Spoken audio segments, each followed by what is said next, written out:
마태복음 26장 1절부터 16절입니다.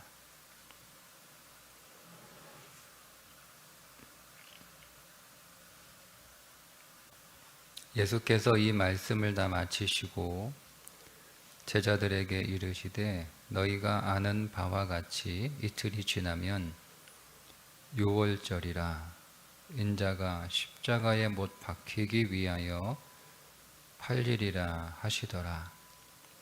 그때의 대제사장들과 백성의 장로들이 가야바라 하는 대제사장의 관정에 모여 예수를 흉계로 잡아 죽이려고 의논하되 말하기를 밀란이 날까 하노니 명절에는 하지 말자 하더라. 예수께서 베다니 나병 환자 시몬의 집에 계실 때 한 여자가 매우 귀한 향유 한 옥합을 가지고 나와서 식사하시는 예수의 머리에 부으니 제자들이 보고 분개하여 이르되 무슨 의도로 이것을 허비하느냐. 이것을 비싼 값에 팔아 가난한 자들에게 줄 수 있었겠도다 하거늘 예수께서 아시고 그들에게 이르시되 너희가 어찌하여 이 여자를 괴롭게 하느냐. 그가 내게 좋은 일을 하였느니라. 가난한 자들은 항상 너희와 함께 있거니와 나는 항상 함께 있지 아니하리라. 이 여자가 내 몸에 이 향유를 부은 것은 내 장례를 위하여 함이니라. 내가 진실로 너희에게 이르노니 온 천하에 어디서든지 이 복음이 전파되는 곳에서는 이 여자가 행한 일도 말하여 그를 기억하리라 하시니라. 그때의 12 중에 하나인 가룟 유다라 하는 자가 대제사장들에게 가서 말하되 내가 예수를 너희에게 넘겨주리니 얼마나 주려느냐 하니 그들이 은 30을 달아 주거늘 그가 그때부터 예수를 넘겨줄 기회를 찾더라. 아멘.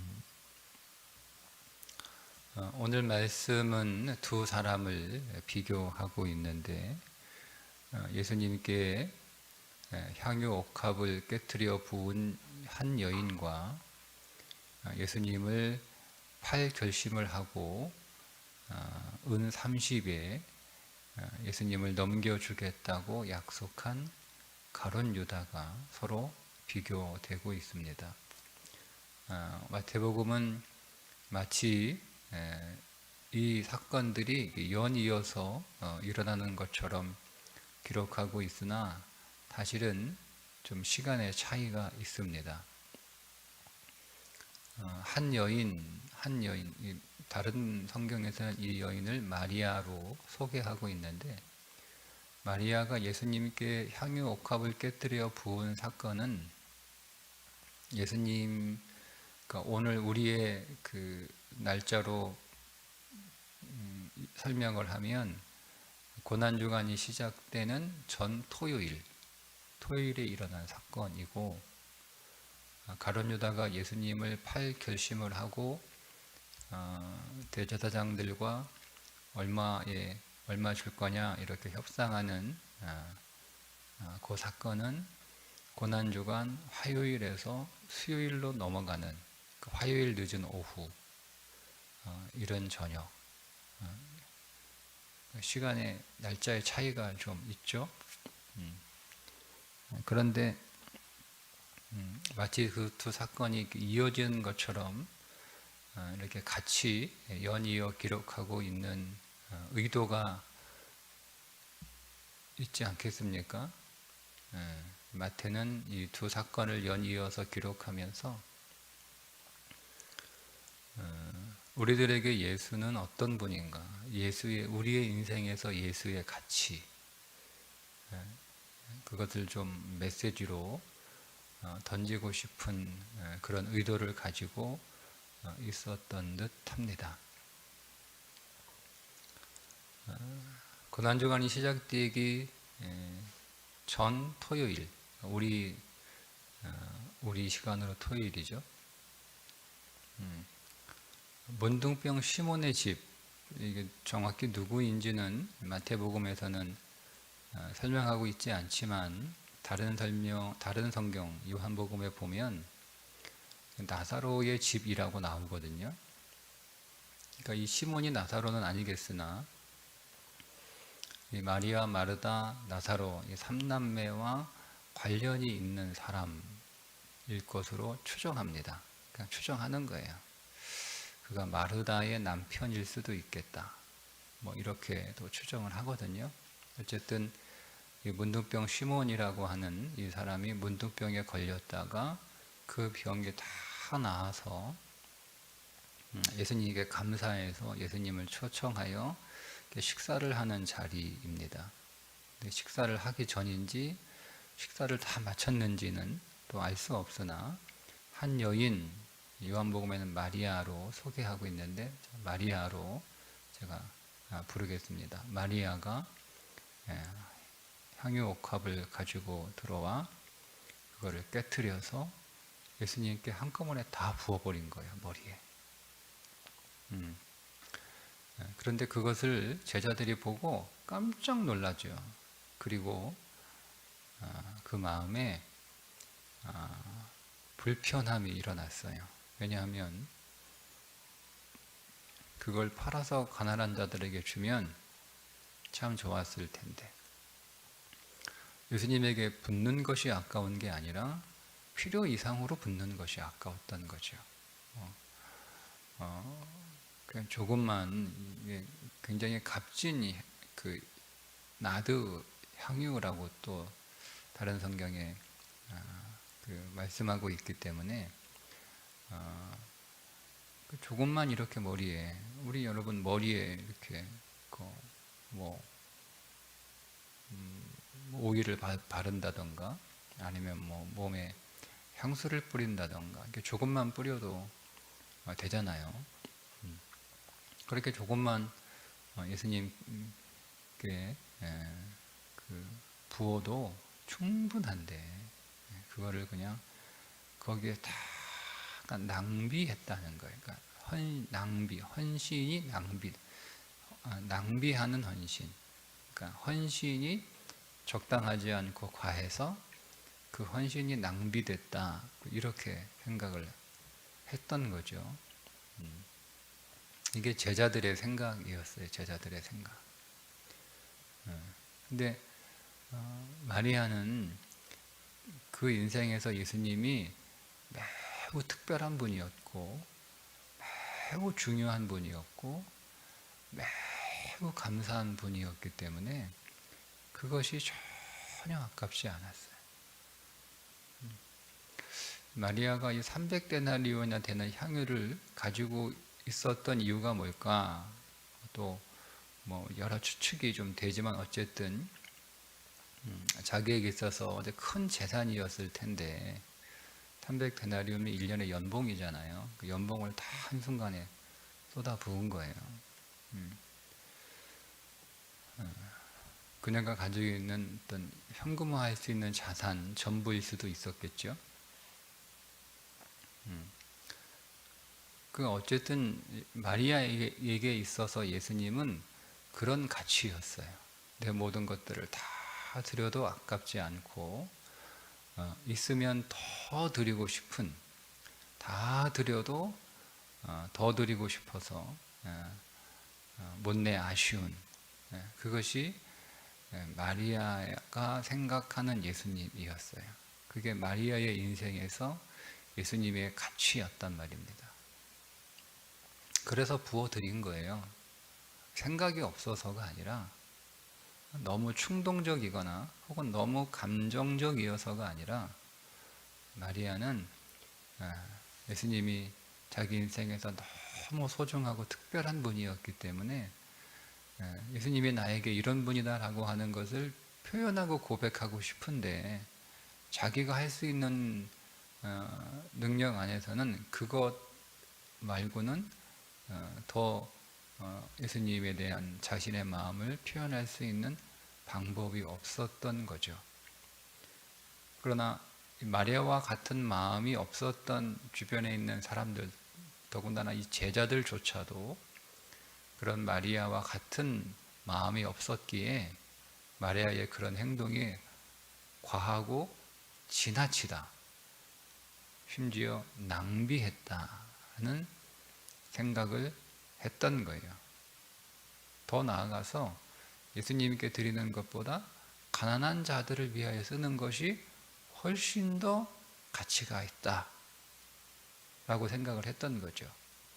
그러니까 그들에게 있어서는 가난한 자들을 위한 구제와 선행이 예수님을 향한 사랑의 고백보다 훨씬 더 중요하고 가치 있는 거였습니다. 이게 제자들의 생각이었어요. 가룟 유다가, 다른 성경은 그 대표로 가룟 유다가 등장하는데, 그가 돈꾀를 맡은 자였으므로 그것을 자기에게 맡겨서 가난한 자들을 위한 구제와 선행으로 쓰십시오 라고 그렇게 자기에게 맡기면, 그렇게 헌금하면 그가 돈꾀를 맡은 자이기 때문에 그 돈을 착복할 마음에 그런 생각을 품었다, 이렇게 설명을 해주고 있습니다. 근데 그 가룟 유다가 제자들의 대표로 등장하는 거기 때문에 가룟 유다 한 사람만의 문제가 아니라 제자들이 다 그런 생각을 가지고 있었다는 거예요. 이제 가룟 유다가 예수님을 팔 협상을 합니다. 얼마 줄 거냐? 은 30 달아주겠다. 좋다. 내가 기회를 봐서 당신들이 예수를 체포할, 예수를 붙잡을 가장 좋은 기회를 내가 잘 옆에서 보고 있다가 그때가 되면 알려주겠다. 그때부터 예수를 언제 넘겨줄까? 사람들이 많이 모여서 사람들이 몰려있는 때 예수님을 붙잡아가면 밀란이 날까 두려워하고 있었기 때문에 사람들이 없을 때, 사람들하고 떨어져 있을 때 예수님을 붙잡을 수 있는 좋은 시기를 알려주겠다, 이렇게 협상을 하게 됩니다. 자, 이 말씀을 어떻게 적용할까 좀 어제 그 묵상을 하고, 오전에 그 묵상을 좀 하고 연구도 좀 하고 하면서 하루 종일 이제 어저께 우리 지방회 내에 그 사모님 그 아버지가 갑자기 소천하셔서 멀리까지 이제 문상을 가는 길에 차 안에서 계속 이 말씀을 계획에 없었던 일정을 또 소화해야 되니까 그냥 차 안에서 가면서 생각을 했어요. 이렇게도 생각하고 저렇게 생각하고 하다가 도착을 해서 이제 문상하고 거기 문상을 오신 목사님들하고 이렇게 얘기를 하다가 요즘에 어떤 그 일들을 좀 하나 뭐 이렇게 이야기를 하게 됐어요. 이게 어떤 얘기였냐면, 코로나가 이제 지나면서 이제 나타난 아주 교회 안에 나타난 현상들인데, 우리 교회는 뭐 그렇지 않지만 이제 그런 교회들이 좀 제법 되나 봐요. 사람들이 많이 줄었어요. 사람들이 많이 줄었어요. 그러니까 교회 재정도 많이 줄어들어요. 게다가 은행 대출 이자도 껑충 뛰었어요. 그래서 은행의 대출을 많이 받았던 교회들이 그런 삼중고를 겪는 거예요. 사람도 줄고 재정도 줄고 갚아야 될, 매달 은행에 갚아야 될 이자는 거의 2배씩 늘어나고, 그러니까 큰 돈을 대출받은 교회는 그게 좀 심각한 어려움이 된 거죠. 그래서 나타나는 현상이 뭐냐면, 장로는 목사 탓하고 목사는 장로 탓하고, 이런 거 서로. 근데 그 얘기 들으면서 말씀이 생각났어요. 똑같네. 돈 돈 때문에 똑같은 일 하고 있는 거예요. 돈 때문에. 돈 때문에. 가룟 유다가 하는 짓이 그 짓이잖아요. 그러니까 우리가 지금 가룟 유다처럼 그런 일을 하고 있는 시대를 살아가고 있는 게 아닌가 이런 생각이 들었어요. 그러니까 정말 중요한 게 뭐예요? 여러분, 우리에게 정말 중요한 게 뭘까요? 우리가 정말 놓쳐서는 안 되는 게 뭘까요? 우리가 정말 놓쳐서는 안 되는 거, 정말 중요한 거. 그거는 돈이 아니에요. 예수님이 이제 십자가 고난의 길을 가는 여정에서 마태는 이 문제를 우리들에게 메시지로 전해주고 싶었던 것이 아닌가. 이 시대의 우리들에게 정말 중요한 건 돈이 아닌데 가장 중요한 것을 돈이라고 삼고 있는 교회의 모습을 우리가 회개해야 되는 건 아닌가. 정말 중요한 건 그게 아니잖아요. 정말 중요한 건 복음이지 않습니까? 정말 중요한 건 하나님께서 자신의 몸을 십자가에 내어놓으심으로 세우신 교회가 정말 중요한 게 아닌가요? 그죠? 그게 정말 중요한 거예요. 근데 그 교회는 건물이 아니라 사람이거든요. 그러니까 건물이 중요한 게 아니라 사람이 중요한 건데 그 건물을 위해서 사람을 건물보다 못하게 다루는 거죠. 그러니까 사람은 그냥 건물만 지키면 돼. 건물만 지키면 돼. 사람은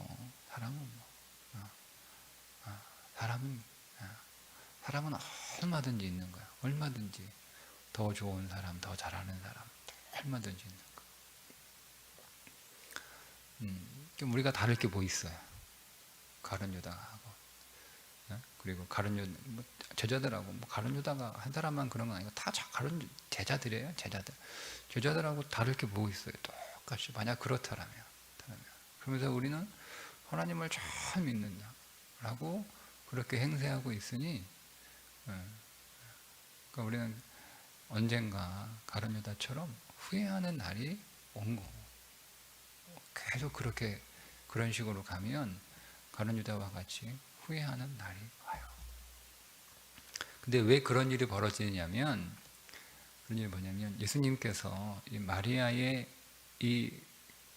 옥합을 깨트려 붓는 이 사건의 의미를 예수님께서 설명해 주시는 거예요. 마리아는 그것을 알고 한 것은 아니었어요. 그런데 마리아의 이 행위가 당신의 장사를 위한 것이다 라고 그 의미를 확장시켜 주십니다. 너희들에게 항상 가난한 자들은 있잖아. 그러니까 가난한 자들을 구제하는 것이 필요 없거나 중요하지 않다는 말씀이 아니에요. 지금 이 순간에는 가난한 자들은 항상 우리 가운데 있어서 그들을 돌보는 것이 중요하고 필요한 일이다. 그러나 지금 이 순간에는 나의 장사를 지내는 것이 그것보다 훨씬 더 가치가 있다라고 하는 말씀이십니다. 가난한 자를 위한 구제가 예수님은 늘 가난한 자들을 위해서 사셨으니까 예수님이 그런 의도로 말씀하신 건 아니잖아요. 덜 중요하다. 그러나 이 순간은 예수님의 죽음을 앞둔 그 순간에는 예수님을 장사 지내는 이 향유 사건이 매우 특별하고 중요한 사건이고 의미 있고 가치 있는 것이다 라고 말씀을 하신 거예요. 그러면서 그 사건을 나의 장사를 위하여 한 행위다 라고 그렇게 예수님께서 설명을 해 주시면서 복음이 전하는 곳마다 이 여인의 이 사건이 기억될 것이다 라고 칭찬을 해 주십니다. 여러분, 우리가 왜 교회보다 사람보다 돈을 더 중요하게 여기고 돈을 더 가치 있게 여기느냐면 내가 십자가에서 주님과 함께 죽고 부활했다는 이 복음을 잃어버렸기 때문에 그렇습니다. 그 복음을 잃어버린 거예요. 죽어야 될 내가, 영원한 사망으로 들어가야 될 내가 예수님과 함께 십자가에서 죽었다는 거예요. 그게 나의 장사를 기념하기 위하여 기름을 부은 것이다 라고 말씀하신 예수님의 의미예요.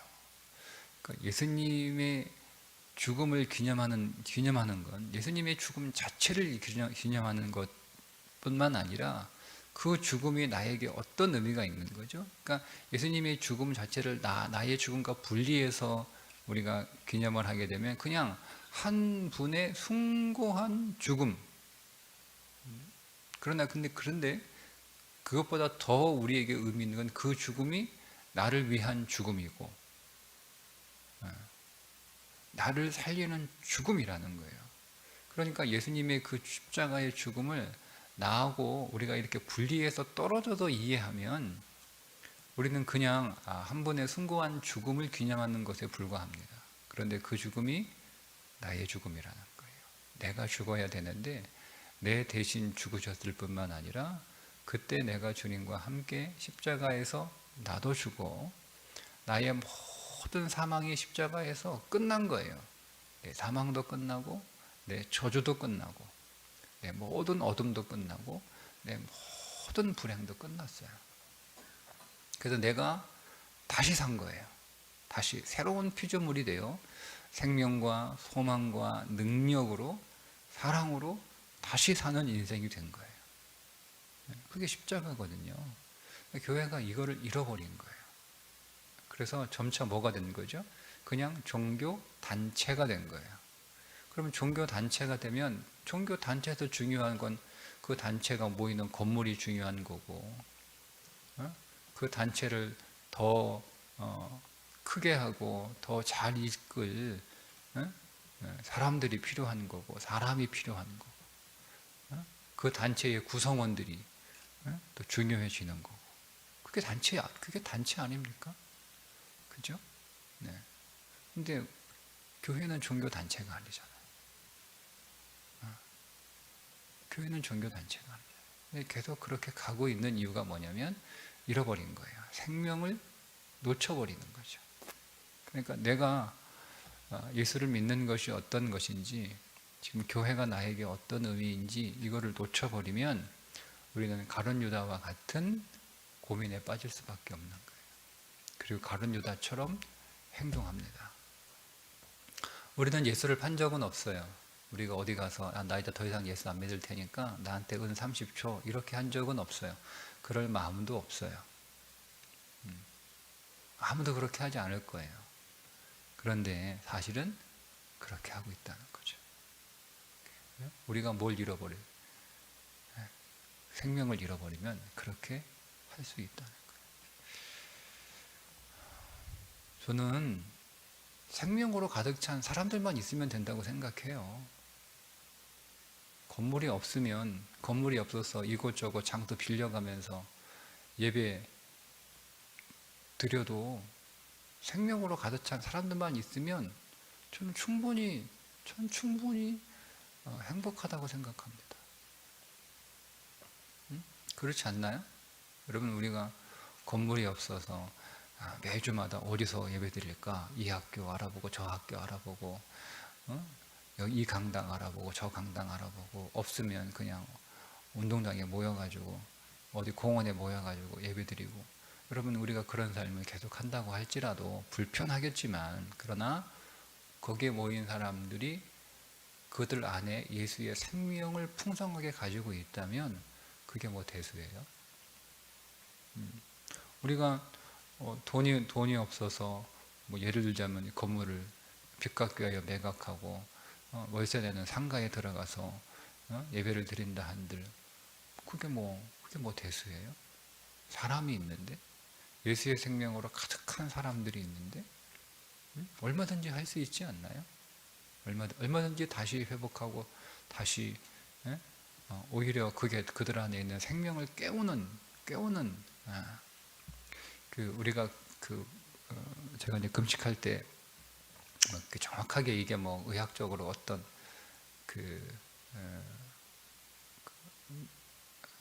정확한지는 모르겠으나 그렇게 이야기를 하더라고요. 예, 그 닭을 양계장에서 닭을 이렇게 키울 때 닭이 다 늙어가지고 더 이상 알을 못 낳으면 닭을 굶긴대요. 그러면 닭의 털이 다 빠지고 그리고 털이 다시 이렇게 난답니다. 그러면 알을 못 낳는 그 닭이 알을 또 낳는데요. 또 뭐 그런 이야기를 하면서 우리 몸도 우리가 음식을 통해서 에너지가 공급되지 않으면 우리 안에 저장된 에너지, 쓰지 않았던 에너지가 깨어난다는 거죠. 깨어난다는 거예요. 그러면서 우리의 몸에 하여튼 세포가 새로워진다 이런 얘기 하더라고요. 근데 그런 이야기를 이렇게 들으면서 우리가 좀 더 어려워지고 좀 더 곤란해지고 좀 더 열악해지면 오히려 우리 안에 있는 숨어 있었던 잠잠했던 에너지들이 더 깨어나지 않을까. 문득 그런 생각을 합니다. 문득. 그러니까 다 갖추어져 있으니까 우리 안에는 그 많은 영적인 에너지들이 사용되지 않는 거고 다 밑에 저장되어 있는 거예요. 근데 만약에 우리가 그런 열악한 환경 가운데 처해지게 되면 정말 생명이 있다면 그 생명이 깨어나지 않겠어요? 얼마나 강력한 생명으로 다시 회복되고 일어나고 부흥될까? 그러니까 문제가 되지 않는 거예요. 문제가 되지 않는 거예요. 그런데 그런 것들이 중요하지 않으니까 뭐가 중요한 거예요? 한 달에 이자가 몇 천만 원씩 나가야 되는데 이거 어떻게 하나? 그 걱정하고 있는 거죠. 어떻게 해결해야 되나? 사람을 바꿔야 되나? 그런 생각하고 있는 거예요. 다 어이없는 거죠. 어이없는 거죠. 그래서 설사 그게 해결됐다고 해도 그게 해결된 게 아니잖아요. 교회는 본질이 회복돼야 되는데, 교회는 생명이 넘쳐야 되는데.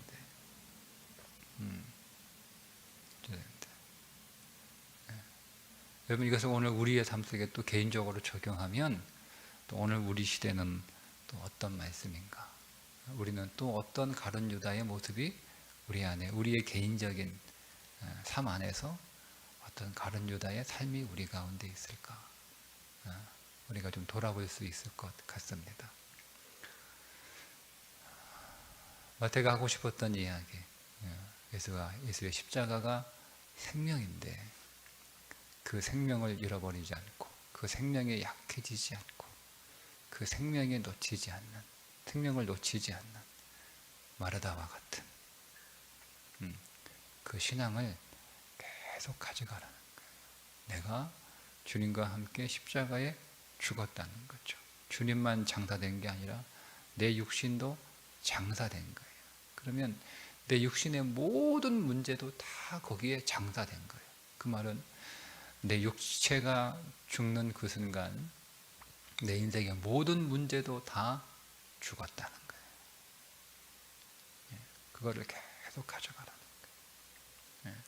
그때 오늘 우리는 우리 안에 선명한 예수 그리스도의 생명을 누리며 살아가는 성도가 될 것이다 는 메시지를 오늘 이 시대에 우리들에게 전해주고 있습니다. 오늘 저와 여러분이 우리 안에 내가 주님과 함께 장사되었음을 믿고 내가 주님과 함께 장사되었음을 믿는 그 믿음의 순간 내 모든 문제도 다 장사되었음을 믿으시고 우리 안에는 생명이 더 깨어나고 생명이 더 왕성해지고 생명이 더 넘쳐서 그 생명으로 살아가는 여러분 될 수 있기를 주님의 이름으로 축복합니다. 기도하겠습니다.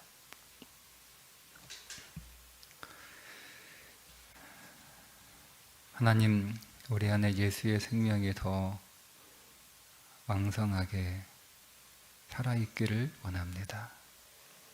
그 생명이 약해지지 않도록 늘 진리로 공급받게 하여 주옵소서.